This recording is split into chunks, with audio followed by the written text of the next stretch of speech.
मशरक़ वस्ता में खतरनाक मोड़ उस वक्त आया जब हौसी बागियों के ड्रोन्स ने बहीरा अहमर में गुजरते सऊदी ऑयल टैंकर्स को निशाना बनाया और फिर उसका जवाब देते हुए जब सऊदी इत्तेहादी अफवाज ने यमन की बंदरगाह हुदैदा को निशाना बनाया तो फिर हौसियों ने भी खामोश रहने के बजाय सऊदी अरब के सरहदी और माशी मराकज़ पर बैलिस्टिक मिसाइलों और ड्रोन्स की बरसात कर दी। हमला कर दिया गया उनकी जानिब से। इसी शतरंज पर ईरान ने एक बड़ा सफारती और माशी पत्ता खेला है। आबना हरमज का गला घोंटने की बजाय तेहरान ने यह ऐलान किया कि ये आलमी समंदरी रास्ता दुनिया भर के लिए खुला है सिवाय अमरीका और इजराइल के। अमरीका की जो शदीद फौजी मशकें हैं यानी सेंटकॉम की धमकियां भी अगर उसके साथ रखी जाएं तो ईरान का यह कदम एक वाज़ेह पैगाम है कि माशी बहरान की कीमत पूरे का पूरा मगरिब अदा करेगा। आलमी मंडी में आप देखें खाम तेल $100 फी बैरल का हिंसा अबूर कर चुका है और समंदरी रास्तों की नाकाबंदी हो रही है। आलमी मईशत के हाथ पाँव जो है ना वो इस वक्त फूल चुके हैं, हालात खराब हैं। सवाल यहाँ ये पैदा होता है कि क्या ईरान का ये कदम महज एक सफारती चाल है या फिर अमरीका को माशी बैकफुट पर लाने का हतमी हरबा है, या फिर सऊदी अरब और हौसियों का ये ताज़ा तसादुम पूरे खलीज को एक नागुज़ीर जंग में धकेल देगा। और इन हालात में अक़वाम मुत्तहिदा का जो असर रसूख है वो कहाँ पर खड़ा है। इन तमाम मामलात पर बात करने के लिए मुझे इस सेगमेंट में ज्वाइन कर रहे हैं मुनीर अकरम, जो कि एक मुमताज़ सफारतकार रहे हैं कई दहाइयों तक। अगर मैं बात करूँ मुल्की खारजा पॉलिसी की और बैनुल-अक़वामी सफारतकारी की तो उसमें अहम खिदमात सर अंजाम दे चुके हैं। तो मैं बिला ताख़ीर उन्हें शामिल गुफ्तगू करती हूँ। अस्सलाम वालेकुम सर। जी वालेकुम सलाम। सर, आज आपकी नज़र में जो ये खित्ता है पूरा, उसको सबसे बड़ा खतरा क्या दरपेश है? जी, सब में बड़ा खतरा तो यही है कि ये जंग जारी रहेगी और फैल जाएगी। एक तरफ से अमेरिका धमकियाँ दे रहा है कि वो उनके जो हमले हैं वो बड़े पैमाने पे होंगे, कुछ और चाल चलेंगे वहाँ। दूसरी तरफ से ईरान का यही रवैया है कि उन्होंने जो अमेरिकन अड्डे हैं उन पे हमला किया है। और अब ये हुतीज़ ने, जैसे आपने जिक्र किया, ये हुतीज़ ने जो सऊदी अरब के ख़िलाफ़ जो चाल चली है उससे यही ख़तरा होता है कि ये जंग बढ़ जाएगी और फैल जाएगी। तो यही सब में बड़ा ख़तरा है और जो इसमें अब कुछ सालसी कार्रवाई की ज़रूरत है कि दोनों फरीक़ैन को मनवाया जाए कि इस जंग को वापस से रोकें और जो MOU नेगोशिएट किया गया था, जिस पे एग्रीमेंट था, उसको वापस उसके ऊपर अमल हो और उसकी इम्प्लीमेंटेशन जारी रहे। तो ये कोशिशें हमने अभी जारी हैं, पर इस पे कुछ तेज़ रफ्तार की ज़रूरत है कि इस जंग को रोका जाए। सर, इस जो मुआहिदा था ना उसके टूटने को तो मुझे ऐसा लगता है promises are meant to be broken वाली बात याद आ जाती है और इसका वापस उस तरह से बहाल होना इतना आसान नहीं लगता, क्योंकि स्ट्रेट ऑफ हॉर्मस के बाद हम बाबुल मंदब की बंदिश भी देख रहे हैं। तो आप मुझे बताएं, ईरान ने आबना हरमस को अमरीका और इसराइल के अलावा जो बाकी तमाम दुनिया है उसके लिए खोलने का जो फैसला किया है, एक सफारतकार की नज़र में आप इसे तेहरान की क्या कोई चाल समझते हैं?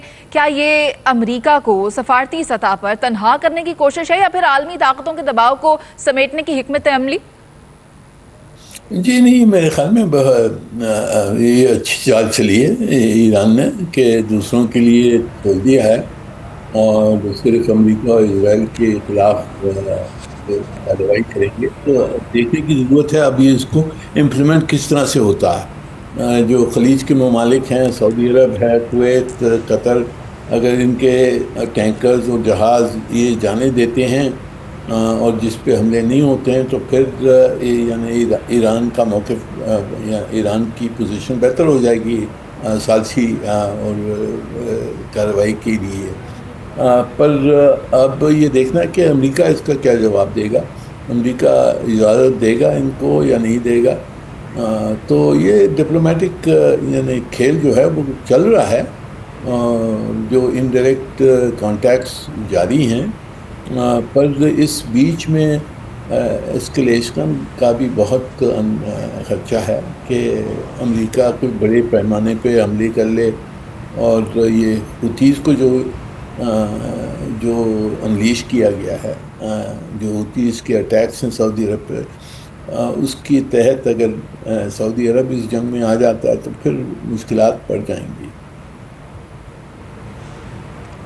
سعودی عرب اگر اس میں شامل ہو جاتا ہے تو یہ تو سرٹن ہے کہ یہ جنگ پورے خطے کو لپیٹ میں لے لے گی، اور پھر وہاں پر پاکستان کے لیے ایک میڈییٹر کے طور پر رہ جانا کافی مشکل دکھائی دیتا ہے۔ آپ دیکھیں سر کہ بحیرہ احمر میں جو سعودی ٹینکرز پر حملے ہوئے، پھر حدیدہ پر سعودی بمباری، اور پھر جواباً حوثیوں کے بیلسٹک میزائل سٹرائکس، کیا آپ کو لگتا ہے کہ سعودی عرب ایک بار پھر یمن کی اصلاح حاصل جنگ میں دھکیلا جا رہا ہے، اور پھر اس سے خلیجی ممالک کی سلامتی کتنی متاثر ہوتی ہے؟ جی، میری نظر میں ہم نے ان دونوں چیزوں کو سیپریٹ رکھنے کی کوشش کرنی چاہیے۔ جو حوثیز نے کیا ہے تو حوثیز کو جو کچھ جواب دینا ہے وہ دے سکتے ہیں، پر جو امریکہ اور ایران کی جنگ ہے اس میں اگر سعودی عرب شامل نہیں ہوتا تو بہتر ہوگا سب کے لیے۔ تو ہماری کوشش یہی ہونی چاہیے کہ یہ دو ایشوز کو سیپریٹ رکھیں، حوثیز کو اپنی طرف سے ڈیل کریں وہ یمن کے کانٹیکسٹ میں، اور جو یو ایس ایران کی جو مذاکرات ہیں اس کو واپس جاری شروع کروائیں، وہ جنگ روک دیں، اور حوثیز کو پھر سیپریٹلی ڈیل کریں ان کے ساتھ۔ اچھا، یہ ایک آئیڈیل سچویشن ہو جائے گی اگر اسے سیپریٹلی ڈیل کرنا چاہا تو۔ آپ دیکھیں نا، پاکستان پہلے بھی ایک بار حوثیوں کے خلاف جنگ میں شامل ہونے سے انکار کر چکا ہے، مگر اب کی بار اگر سعودی عرب کا جو دفاعی معاہدہ ہے اس جنگ میں شامل ہونے کا امکان بن چکا ہے پاکستان کی، کیونکہ ایک معاہدہ ہوا، یہ ہو گیا، تو پھر پاکستان اور ایران کے تعلقات اور پھر پاکستان کی موجودہ حیثیت شدید متاثر ہوتی دکھائی دے رہی ہے۔ جی دیکھیں، ہم نے ایران کو پہلے سے بھی خبردار یہ کیا ہوا تھا کہ سعودی عرب کو اس جنگ میں شامل نہ کریں، آپ سعودی عرب پہ حملے نہ کریں، تو یہ پہلے بھی ہم نے سمجھایا ان کو۔ تو ہماری ثالثی کردار وہ مکمل رہے گا، کیونکہ ہم نے بالکل آنیسٹلی بتایا کہ ہماری کیا لیمیٹیشنز ہیں۔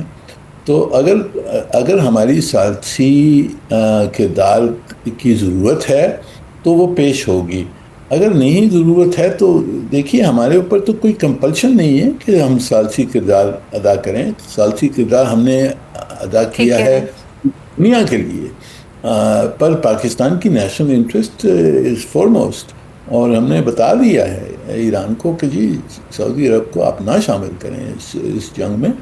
تو جو اگر حوثیز کے تحت اگر سعودی عرب پہ حملے ہوتے ہیں تو پھر اس کا جواب دینا ہوگا، اور اس میں ہم نے سعودی عرب کی مدد کرنی ہوگی۔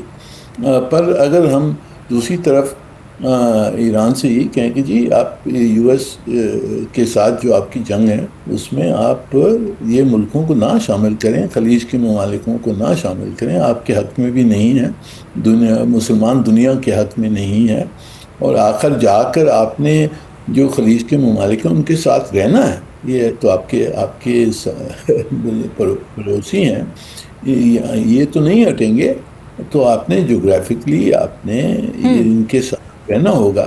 تو ثالثی کردار ہمارا ادا ہو سکتا ہے، اور ایران کو سمجھ آنی چاہیے۔ اچھا، تو منیر